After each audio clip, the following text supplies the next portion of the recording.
Uşaqlar, salamlayıram hər biri bizi. Axşamınız xeyir olsun. Deməli, görürsünüz ki, qabağımda Bolt'un proqramı var. Bugündən etibarən boşluq olduqca, çoxdan da əslində beynimdə var idi bu fikir, amma nə bilim, eləməyə çəkinirdim, utanırdım biraz. Amma fikirləşirəm ki, bugündən etibarən eləyəcəm. Boşluq olduqca sizin üçün taksi vlogları çəkəcəm. Amma bu taksi vlogları biraz fərqli olacaq. Niyə görə fərqli olacaq? Çünki biz ancaq aeroportda taksili eləyəcəyik. Deməli, bu da necə olacaq? Bizim dostlarımızın beləcə maşınları var aeroportda. Xüsusi aeroport kateqoriyalı maşınlardır. Biz o maşınlardan birini götürmüşük. Ancaq yenə deyirəm, boşluq olduqca eləyə biləcəm bunu. Çalışacağım indi tez-tez eləyim, amma hər dəfə eləyə bilməyəcəm. Sizin üçün bu vlogları çəkeyim. Aeroportda vəziyyət necədir, nə cürdür, sifarişlər necə olur, aeroportdan taksini hardan, necə sifariş eləməlisiniz. Bunlar barədə hamısı ətraflı sizinlə danışacağım, danışmağa çalışacağım. Həm də fikirləşirəm ki, belə maraqlı olar. Həm özümdə yenə də deyirəm, bir həftə 10 gün boşluğu var.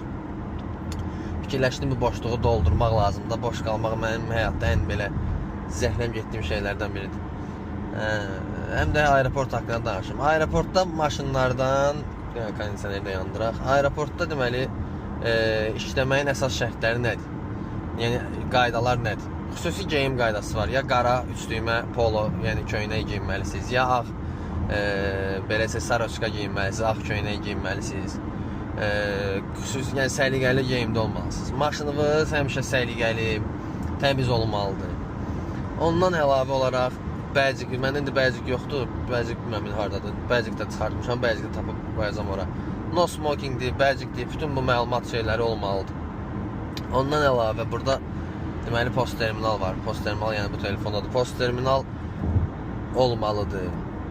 Aeroportda da sistem belədir ki, gedirsiniz, girirsiniz aeroporta, növbə tutursunuz.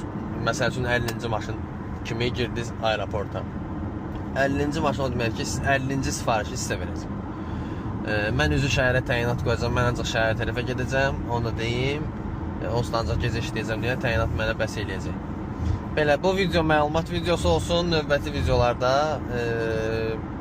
müştərilərlə hekayələr, əhvalatlar, həm sifarişlərin qiymətləri, həm burada iş prinsipi necədir onlar barədə ətraflı inşallah danışarıq. Bu bizim taksi vlogunun girişi olsun. Bunun davamı kimi səhifəni izləyin, davamına baxın. Sağ olun əzizlərim, öpürəm.